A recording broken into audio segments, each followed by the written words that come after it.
Didn't quite carry to Ishant then. That's a good catch. Yes, it's right in the break basket.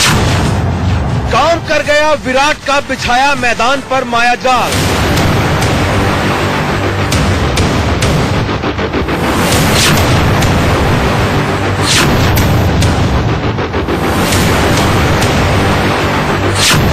Antigua test के दूसरे दिन मेजबान team का हुआ बुरा हाल। Strong appeal, strong appeal. Oh, he's gone. He's chipped it straight to square leg. Jadeja strikes. Then Sharma blocks. अपनी गेंदों पर कैच पकड़कर शर्मा जी ने कर दिया कमाल। Unbelievable, the second return catch from Ishant Sharma. And he's had 2 in a day in a 91 test match career. This is only his 3rd cotton ball. He gets 2 in a day. 4 दिन में test जीतने के लिए भारतीय बल्लेबाज बदलेंगे अपनी चाल।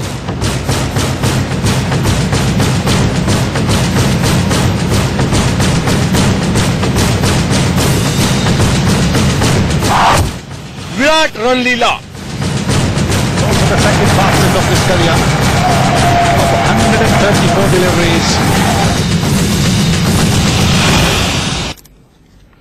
पूरा देश आज शोक में डूबा हुआ है क्योंकि राजनीति के मैदान के धुरंधर खिलाड़ी होने के साथ साथ अरुण जेटली जी क्रिकेट के मैदान के महान प्रशासकों में से एक थे और आज उनको हम श्रद्धांजलि देंगे क्रिकेट के मैदान से। और आपको बताएंगे कि क्रिकेट के मैदान यानी एंटीगा से भारतीय टीम पूरी की पूरी भारतीय टीम ने श्रद्धांजलि दी है। साथ ही कप्तान विराट कोहली ने ट्वीट करके अपनी भावनाएं व्यक्त की अरुण जेटली को लेकर। इसके अलावा तमाम भारतीय क्रिकेटर्स ने भी अपनी भावनाएं व्यक्त की अरुण जेटली को लेकर। और सही मायनों में देखा जाए साल 1999 से लेकर 2013 तक वो दिल्ली के प्रशासक रहे हैं। इस मुद्दे पे आगे बातचीत भी करेंगे। हमारे साथ राजकुमार शर्मा जी हैं विराट के कोच जिन्होंने लंबे समय तक अरुण जेटली के साथ काम किया है। इसके अलावा निखिल चोपड़ा भी हमारे साथ जुड़ेंगे जो दिल्ली के सिलेक्टर रहे हैं और उन्होंने कैसे अरुण जेटली जी के साथ अपना समय बिताया इस पर भी आगे बातचीत करेंगे। लेकिन उससे पहले क्रिकेट के मैदान से किस तरह से भारतीय खिलाड़ी श्रद्धांजलि देना चाहते हैं अरुण जेटली जी को और ये टेस्ट मैच जीतकर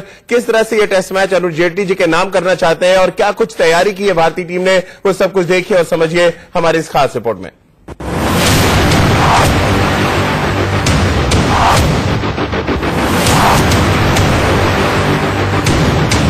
दिल्ली का दिमाग चला।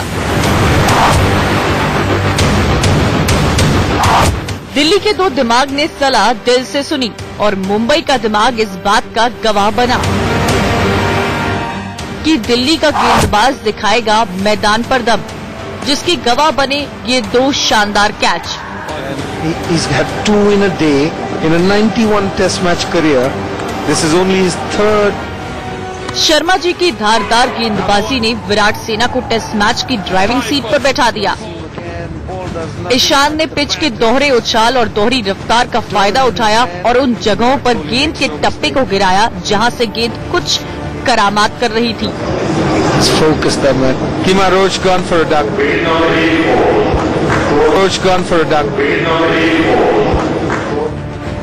चाय के बाद कप्तान के साथ इस मीटिंग ने मानो ईशान में एक नई ऊर्जा भर दी। तभी वो एक एक करके 4 बल्लेबाजों को पवेलियन भेजने में कामयाब रहे। विकेट लेने की भूख ईशांत में इस कदर नजर आई कि वो 2 बार अपनी गेंद पर शानदार कैच लेते नजर आए। आपने हमेशा बोला हमको फील्डिंग करते टाइम कि हमेशा आप एंटिसिपेट करो और ये एक्स्ट्रा अगर आप हार्ड वर्क करते हो और थकने के बाद अगर बॉलिंग करते हो तो और फिर बॉलिंग करने के बाद अगर आप फील्डिंग करते हो तो ऑब्वियसली आपकी फिटनेस इंप्रूव होती है और एज ए क्रिकेटर आप इंप्रूव होते हो तो वो सब चीजें जो भी हमको सीखने के लिए मिलती हैं वो सब रिजल्ट देखते हैं मगर हम उसके पीछे कितना हार्ड वर्क करते हैं वो कोई नहीं देख पाता। तो मेरे ख्याल से उसी का रिजल्ट। ईशान ने एक पारी में 5 विकेट लेने का कारनामा कर दिखाया। ईशान ने अपने टेस्ट करियर में 9वीं बार 5 विकेट लिए हैं। लगभग 1 साल बाद ईशान ने एक पारी में 5 विकेट लिए हैं। इससे पहले इंग्लैंड के खिलाफ बर्मिंघम में ईशान ने 5 विकेट लिए थे। गेंदबाजी ही नहीं बल्लेबाजी में भी ईशान का बड़ा योगदान था। जडेजा के साथ ईशान ने 60 रनों की साझेदारी की, जिसकी वजह से स्कोर 297 पहुंच गया। ईशान ने जडेजा के साथ साझेदारी में ज्यादा रन तो नहीं बनाए, 62 गेंद खेलकर टीम इंडिया की पारी को संभाला। एंटीगा टेस्ट में ईशान ने अभी तक बड़ा रोल निभाया है और कप्तान के भरोसे को और बढ़ा दिया है। साफ है, शर्मा जी ने एक ऐसा प्लेटफॉर्म बना दिया है जहां खड़े होकर विराट एंड कंपनी स्माइल कर सके। Kohli makes no mistake. Sports desk, India news. Let's focus that man. Look at the eyes.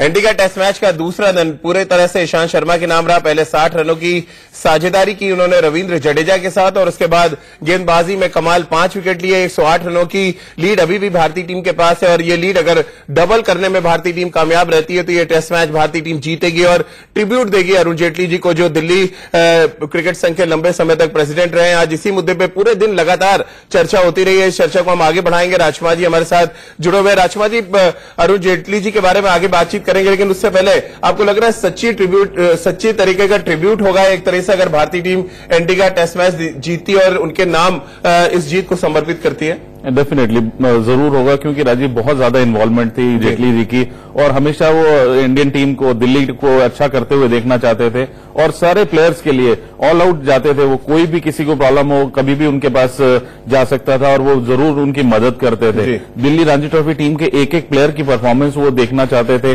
और हमेशा सहायता करने के लिए तैयार रहते थे। बोलते थे कोई सिफारिश मत सुनिए, आप बेस्ट टीम सेलेक्ट कीजिए। मैं उनके साथ 3 साल सेलेक्टर रहा रणजी ट्रॉफी का, तो वो अपने पर्सनल केबिन में बुला लेते थे पार्लियामेंट में और वहां बैठकर एक एक प्लेयर के बारे में डिस्कस करते थे। एक इतना आपको लग रहा है सही ट्रिब्यूट होगा अगर हम मैच जीते हैं और विराट भी यही चाहेंगे कि ये जीत जो है समर्पित की जाए? बिल्कुल, उनका जो कंट्रीब्यूशन रहा है दिल्ली क्रिकेट के लिए या इंडियन क्रिकेट के लिए, तो मुझे लगता है कि बहुत बड़ा अच्छा जेस्चर होगा भारतीय टीम का अगर वो ये जीत उनको समर्पित करे तो। और दिल्ली के खिलाड़ी ने दमदार प्रदर्शन भी किया। ईशांत शर्मा ने जिस तरह की बल्लेबाजी पहले की उसके बाद गेंदबाजी की, ये देखकर आपको क्या लग रहा है? एक ईशांत शर्मा, एक बदला हुआ ईशांत शर्मा नजर आया आपको? बहुत शानदार तरीके से गेंदबाजी की है और अब लगने लगा है कि वो वाकई में एक सीनियर गेंदबाज हैं भारतीय टीम के और जिस तरह बल्लेबाजी में भी उन्होंने कंट्रीब्यूशन किया राजीव, वो बहुत लाजवाब था और एक दृढ़ निश्चय के साथ वो बल्लेबाजी कर रहे थे, सपोर्ट कर रहे थे रविंद्र जडेजा को और उनकी पार्टनरशिप की वजह से इस समय इंडियन टीम इस पोजीशन में है और उसके बाद क्या बेहतरीन उन्होंने गेंदबाजी की। तो बहुत शानदार कंट्रीब्यूशन है ईशांत का इस टेस्ट मैच में और खासतौर से रविंद्र जडेजा के साथ जो पार्टनरशिप उन्होंने की, गेंदबाजी तो उनका मेन काम है राजकुमार जी, लेकिन जिस तरह की उन्होंने बल्लेबाजी की और जिस तरह का इंप्रूवमेंट उन्होंने बल्लेबाजी में दिखाया और कई ऐसे इंसिडेंट ज़हन में आते हैं जब उन्होंने टेस्ट मैचेस बचाए अपनी बल्लेबाजी से। कितना बड़ा कंट्रीब्यूशन आप देख रहे हैं जो 60 रनों की साझेदारी हुई?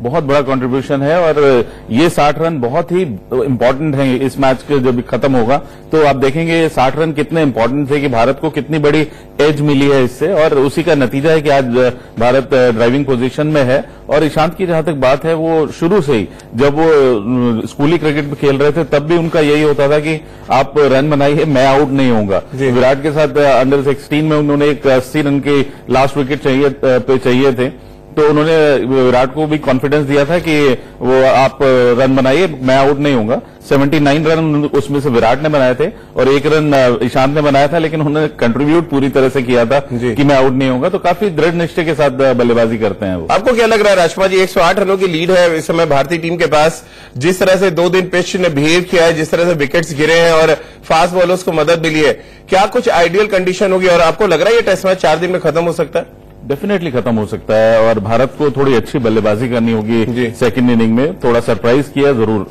वेस्ट इंडीज ने अपनी गेंदबाजी से और मुझे लगता है कि अच्छा बॉलिंग अटैक है वेस्ट इंडीज का, तो थोड़ा अप्लाई करने की जरूरत होगी भारतीय बल्लेबाजों को।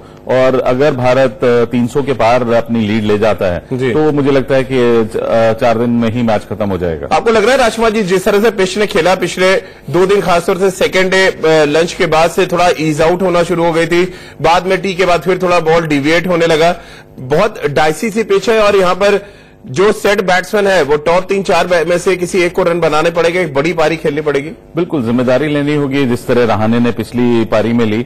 इस बार जरूरत है कि कोई टॉप ऑर्डर का बल्लेबाज जिम्मेदारी ले और आखिरी तक खेले, क्योंकि पिच थोड़ा सा हेल्प करती है। अगर आप सुबह सुबह देखें तो मूव करता है बॉल, और शाम को भी राजीव काफी अच्छा मूव करता है, तो वहां पे काफी अप्लाई करने की जरूरत होती है बल्लेबाज को। और कई बार वो बॉल इतना ज्यादा स्विंग करता है कि शायद बॉलर भी नहीं एक्सपेक्ट कर रहा होता इतना ज्यादा। जैसे ईशांत का कुछ अगर हम लेग कटर्स देखें तो इतनी लंबी वो आउटस्विंग हुआ है कि मानो वो लेग कटर हो, तो वो कहीं ना कहीं से विकेट ने जरूर सपोर्ट किया है। तो काफी केयरफुल रहना होगा बल्लेबाजों को। और कुल मिलाकर अगर भारतीय बल्लेबाजी देखी जाए तो काफी मैच्योर बल्लेबाज हैं भारत के पास, जो कैपेबल है इस स्कोर को लीड को 300 से और 350 तक ले जाने में। चलिए, निखिल चोपड़ा भी हमारे साथ जुड़ चुके हैं। निखिल भाई, किस तरह से आप देखते हैं दूसरे दिन का जब खेल खत्म हुआ है, जिस तरह की लीड इस समय 108 रनों की लीड है भारतीय टीम के पास, ये टेस्ट मैच 4 दिन में खत्म होता नजर आ रहा है और हम इस पर चर्चा लगातार करते आए पिछले 2 दिन से।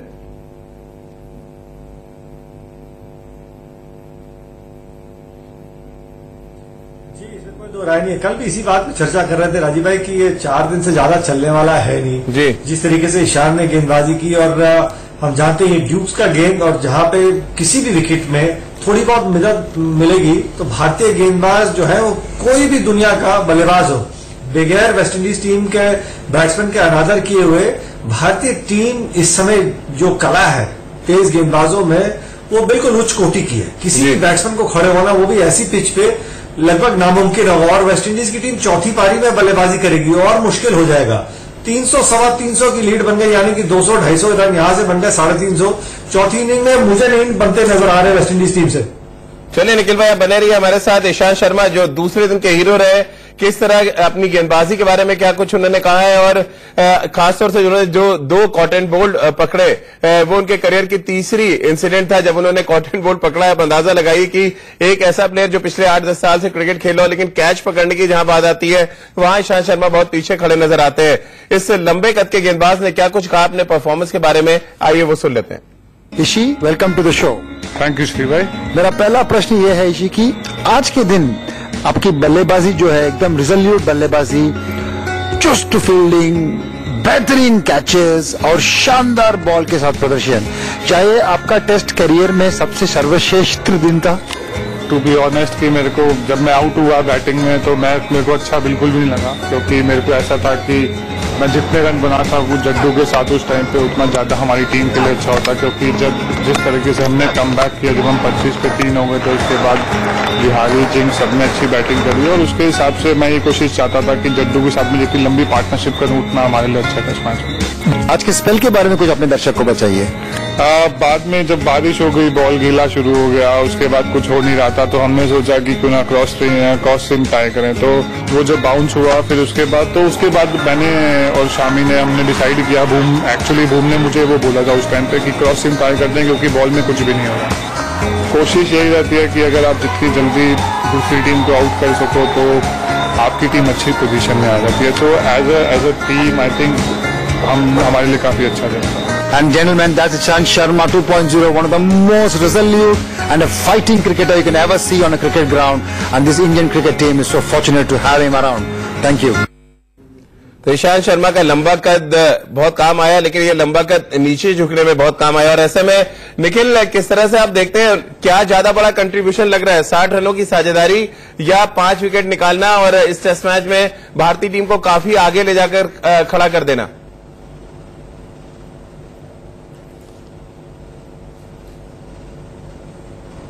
राजीव भाई, 2 बातें। पहली तो जो आपने कहा ना कि 2 ही बारी इन्होंने कॉटन बॉल पकड़ा, तो मुझे लगता है वो कॉटन बॉल इसलिए क्योंकि अब बाल काट लिए। पहले तो बाल ही आंखों में आ जाते थे तो उनको गेंद नहीं नजर आती थी। लेकिन एक गेंदबाज के लिए जब उनकी टीम एक मुश्किल स्थिति में हो, उनका कोर ताकत जो है ना वो है गेंदबाजी।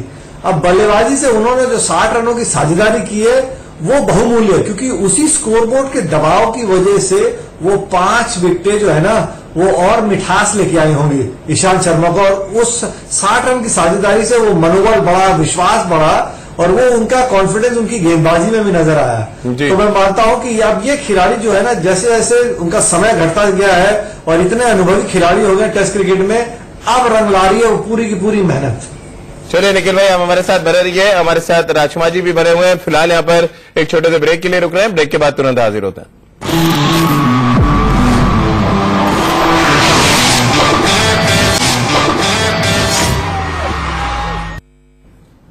आज पूरा देश शोक में डूबा हुआ है और इसकी पीछे की बड़ी वजह है कि राजनीति के मैदान के धुरंधर खिलाड़ी रहे अरुण जेटली जी, साथ में क्रिकेट के मैदान के महान प्रशासकों में से एक रहे अरुण जेटली जी अब हमारे बीच नहीं रहे। क्या कुछ उन्होंने क्रिकेट के मैदान पर कंट्रीब्यूशन किया है, वो देखिए हमारी इस खास रिपोर्ट में।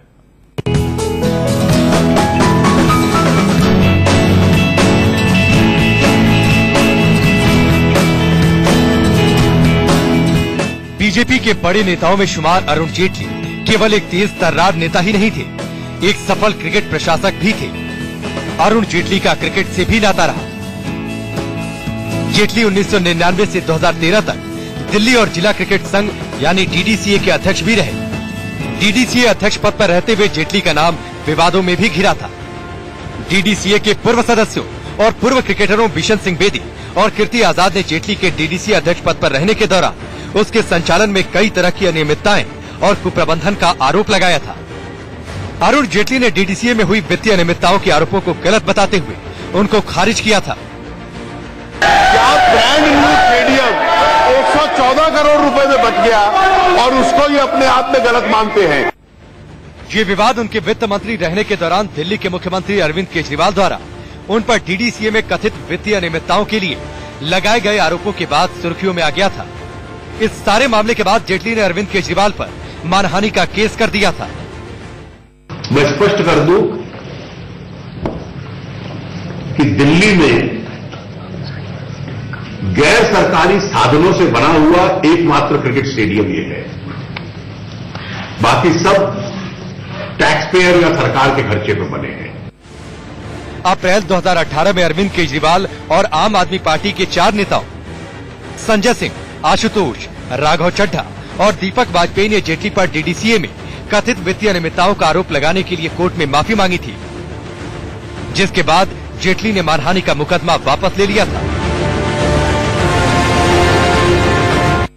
मुझे अभी भी याद आता है साल 2004 जब एक लंबे अरसे के बाद पाकिस्तान और भारत के बीच में बायलैटरल सीरीज होना था और तब अरुण जेटली जी से मेरी मुलाकात फिरोजशाह कोटला के मैदान पर हुई और जिस तरीके से उन्होंने उस मैच को कराया, जिस तरीके से हैंडल किया, वो बहुत काबिले तारीफ था। और राजकुमार जी, ऐसे कई यादें होंगी जो आपके पास भी होंगी जो आज आप हमारे दर्शकों के साथ शेयर करना चाहेंगे।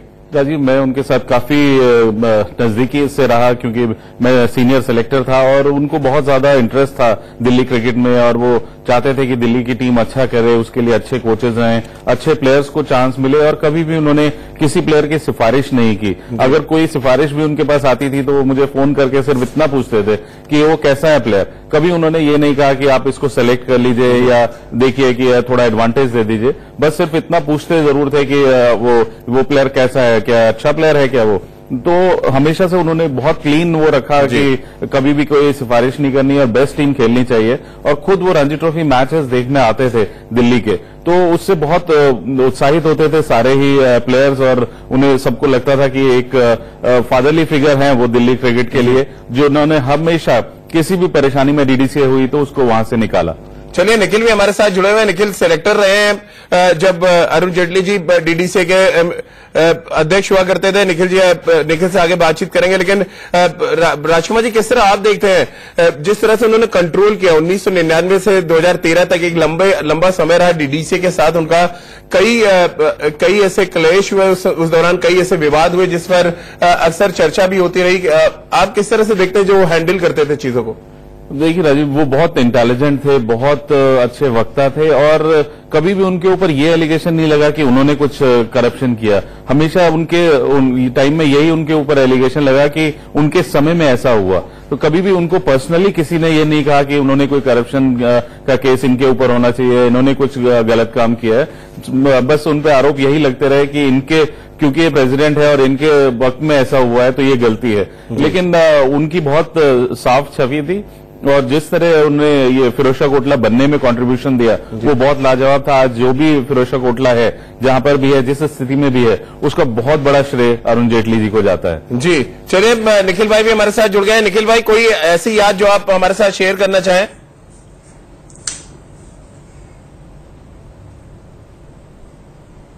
देखिए राजीव भाई, जब मैं पहली बारी चेयरमैन बना था सिलेक्शन कमेटी का जूनियर, तो उनका फोन आया था सबसे पहले, निखिल मेरे बच्चे, कि जो भी खिलाड़ी अच्छा है उसी को मौका मिलना चाहिए, कोई भी तुम्हारे पर दबाव डाले, मेरे फोन हमेशा खुले रहते। और जब हम खेलते थे उनको बड़ा मिस करेंगे, क्योंकि वो एक ऐसे शख्सियत थे जो प्रेसिडेंट थे, जो मैदान में आके राजीव भाई बैठ के ना रणजी ट्रॉफी का मैच देखते थे, हर खिलाड़ी से बात करना। रणजी ट्रॉफी का कोई अगर अंतर्राष्ट्रीय खिलाड़ी है और कोई अभी अभी रणजी ट्रॉफी खेल रहा है, अगर वो सर से बात करना चाहता था तो उनकी फोन लाइन्स हमेशा खुली रहती थी। उन्होंने हर खिलाड़ी को बहुत प्रोत्साहन दिया। चलिए, बहुत बहुत शुक्रिया निखिल।